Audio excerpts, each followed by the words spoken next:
जय हिंद साथियों, स्वागत है आप सभी लोगों का हमारे इस YouTube चैनल में। आज की इस वीडियो में बात ये करने वाले हैं ECG के बारे में, जिसे हम इलेक्ट्रोकार्डियोग्राम के नाम से जानते हैं। देखिए, इस चीज़ को कुछ लोग इलेक्ट्रोकार्डियोग्राफी बोलते हैं और कुछ लोग इलेक्ट्रोकार्डियोग्राफ बोलते हैं और कुछ लोग इसे इलेक्ट्रोकार्डियोग्राम बोलते हैं। ठीक है, तो आज हम इन सभी चीज़ों के बारे में बात करेंगे कि ग्राफी क्या होता है, ग्राम क्या होता है और फिर उसके बाद में ग्राफ क्या होता है। ठीक है, तो देखिए, इलेक्ट्रोकार्डियोग्राफी यानी कि एक ऐसी प्रक्रिया जिस प्रक्रिया में हृदय के गतिविधि का अध्ययन किया जाता हो, उस प्रक्रिया को क्या बोलेंगे? इलेक्ट्रोकार्डियोग्राफी बोलते हैं। ऐसी प्रक्रिया जिस प्रक्रिया में हृदय के गतिविधि का अध्ययन किया जाता हो, उस प्रक्रिया को इलेक्ट्रोकार्डियोग्राफी बोलते हैं। ठीक है, और फिर उसके बाद में इलेक्ट्रोकार्डियोग्राफ ऐसी प्रक्रिया जिस प्रक्रिया में हृदय की गतिविधि का रिकॉर्ड मेंटेन किया जाता हो, रिकॉर्ड किया जाता हो, हाँ, उस प्रक्रिया को क्या बोलेंगे? इलेक्ट्रोकार्डियोग्राफ बोलते हैं। ऐसी प्रक्रिया जिस प्रक्रिया में हृदय की गतिविधि का रिकॉर्ड किया जाता हो, उस प्रक्रिया को इलेक्ट्रोकार्डियोग्राफ बोलते हैं। ठीक है, और फिर उसके बाद में इलेक्ट्रोकार्डियोग्राम का मतलब ये हो गया कि ऐसी प्रक्रिया जिस प्रक्रिया में ग्राफिकल रिपोर्ट प्राप्त हो, हृदय के गतिविधि का ग्राफिकल रिपोर्ट प्राप्त हो, उस प्रक्रिया को हम क्या बोलेंगे? इलेक्ट्रोकार्डियोग्राम बोलते हैं। ठीक है, यानी कि ये एक टेक्निक होता है और इलेक्ट्रोकार्डियोग्राफ जो होता है ये मशीन होता है, और फिर उसके बाद में जो हमें ग्राफिकल रिपोर्ट तरंगों के फॉर्म में प्राप्त होता है, मिलता है, वो क्या होता है? इलेक्ट्रोकार्डियोग्राम होता है। ठीक है, हम टेक्निक के बारे में बात करेंगे, मशीन के बारे में बात करेंगे और ग्राफिकल रिपोर्ट के बारे में बात करेंगे। ठीक है, देखिए, जो पेशेंट होता है जिसके चेस्ट पर लीड का प्रयोग किया जाता है, छोटे छोटे लीड लगे होते हैं, उन्हें हम क्या बोलेंगे? टेक्निक बोलते हैं। और जो मशीन होता है उसको हम क्या बोलते हैं? इलेक्ट्रोकार्डियोग्राफ बोलते हैं। और जो तरंगों के फॉर्म में हमें रिपोर्ट मिलता है उसको हम क्या बोलेंगे? इलेक्ट्रोकार्डियोग्राम बोलते हैं। ठीक है, ये चीज समझ में आया। अब आगे बढ़ते हैं। Use of ECG, use of ECG यानी का ईसीजी का यूज कहां पर करते हैं? ठीक, तो देखिए, ईसीजी का यूज जो होता है ये हार्ट रेट का पता लगाने के लिए करते हैं, और फिर उसके बाद में हार्ट अटैक का पता लगाने के लिए करते हैं, हार्ट रिदम का पता लगाने के लिए इन सभी चीजों का प्रयोग करते हैं। ठीक है, तो देखिए, हृदय की धड़कन है या हृदय की सिग्नल को देखना है या हार्ट अटैक को देखना है, या ऐसे तमाम बीमारियां होती हैं जिस बीमारियों के लिए ईसीजी का प्रयोग करते हैं। ठीक है, आगे बढ़ते हैं। देखिए, यहां पर अब हम बात करेंगे लीड के बारे में। ईसीजी लीड, जो ईसीजी लीड होते हैं ये इलेक्ट्रोड से मिलकर बने होते हैं, इन्हें हम ये इलेक्ट्रोड से मिलकर बने होते हैं। ठीक है, इन्हीं इलेक्ट्रोड को हम ईसीजी लीड के नाम से जानते हैं।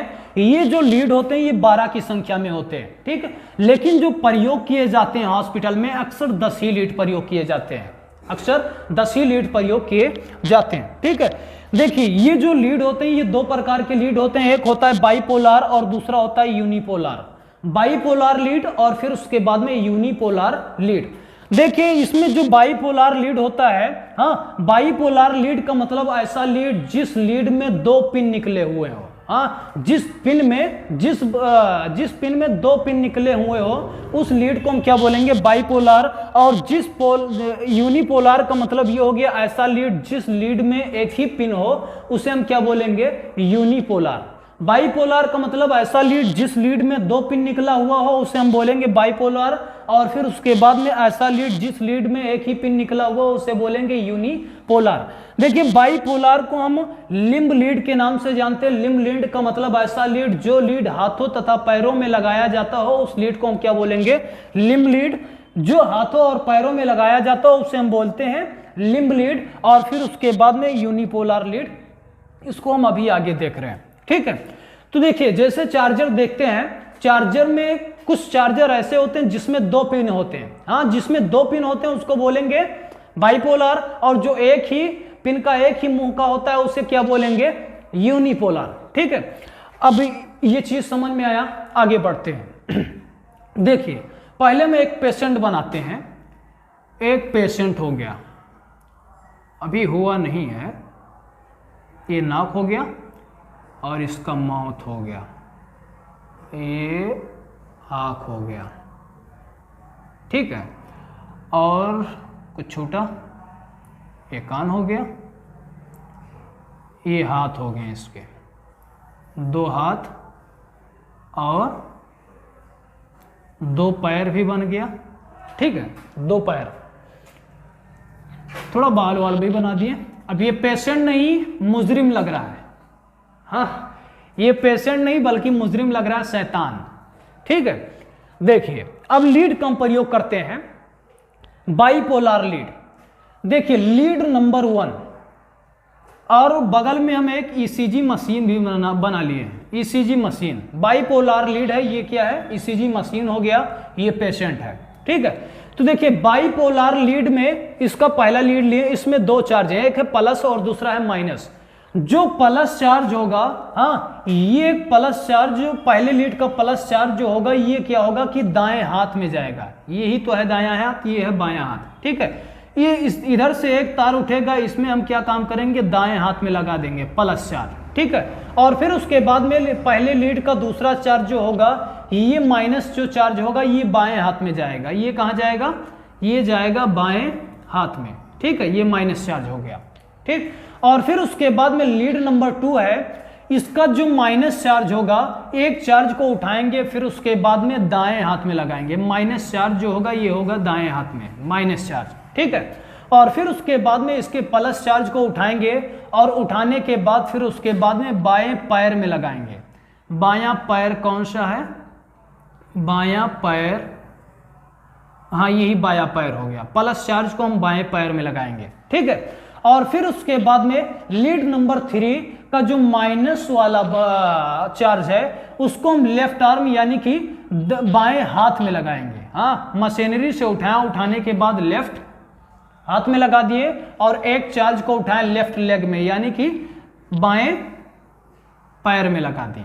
ठीक है, बाएं पैर में।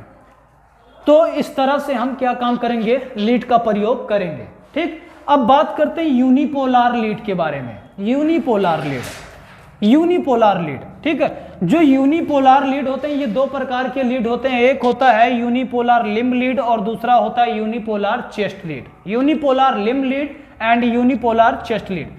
यूनिपोलर लिम्ब लीड का मतलब ये हो गया कि जो हाथों और पैरों में लगाया जाता है उसे बोलते हैं यूनिपोलर लिम्ब लीड, और फिर उसके बाद में जो चेस्ट यानी कि छाती पर लगाया जाता है उसे बोलते हैं यूनिपोलर चेस्ट लीड। ठीक है, जो यूनिपोलर लिम्ब लीड होते हैं, ये 3 प्रकार के होते हैं, एवीआर, और फिर उसके बाद में एवीएल और एवीएफ। AVR, AVL, aVF.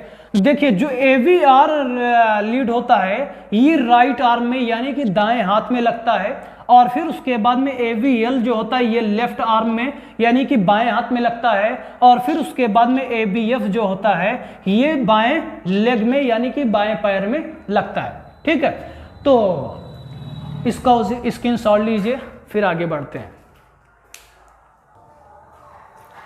अब हम बात करेंगे यूनिपोलर चेस्ट लीड के बारे में। तो चेस्ट लीड, हाँ यूनिपोलर चेस्ट लीड यानी कि जो चेस्ट यानी कि जो छाती पर लगाया जाएगा उसके बारे में बात करेंगे। ठीक, तो जो इसमें पहला लीड होगा, पहला लीड, हाँ B1 जो होगा, ये राइट साइड में लगेगा, चेस्ट के राइट साइड में। बाकी जो लीड होंगे वो सब लेफ्ट साइड में लगेंगे। ठीक है, तो देखिए B1 जो होगा, ये राइट साइड में 4th इंट्राकोस्टल स्पेस, यानी कि ये जो पसलियां होती हैं, इसी में जो पसलियां ऐसे ही होती हैं, हाँ इसी को इंट्राकोस्टल स्पेस बोलते हैं। ठीक है, 4th इंट्राकोस्टल स्पेस में लगेगा। जो B2 होगा, ये लेफ्ट साइड से 4th इंट्राकोस्टल स्पेस। B3 होगा मिड बिटवीन V3 और B2, यानी कि B3 और B2 के बीच में ये लगेगा। ठीक है, और फिर उसके बाद में जो चौथा होगा V4 जो होगा, ये लेफ्ट साइड में 5th इंट्राकोस्टल स्पेस में लगेगा, और फिर उसके बाद में जो पांचवा होगा, ये लेफ्ट साइड के 5th इंट्राकोस्टल स्पेस में लगेगा। छठवा भी लेफ्ट साइड के 5th इंट्राकोस्टल स्पेस में लगेगा। ठीक है, अब हम बात करेंगे वेब ऑफ ईसीजी, यानी कि ईसीजी के वेब के बारे में। ठीक है, देखिए ये है पी वेब, और फिर उसके बाद में QRS कॉम्प्लेक्स, और फिर उसके बाद ये हो गया टी वेब। इसमें एक मतलब होता है कि अगर जो पी वेब टॉल होता है यानी कि बड़ा होता है, तो इसका मतलब क्या है कि अगर जो पी वेव ज्यादा बड़ा होगा तो इसका मतलब होगा हृदय चेंबर का छोटा होना, ठीक है।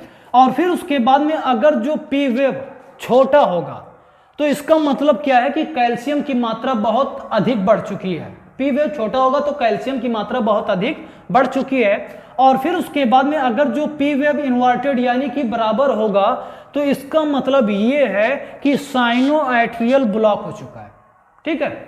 फिर उसके बाद में देखिए जो टी वेव है, हाँ, अगर जो टी वेव ज्यादा बड़ा होता है, टॉल होता है, तो इसका मतलब क्या है, एक्यूट मायोकार्डियल इश्चेमिया हुआ है, ठीक है।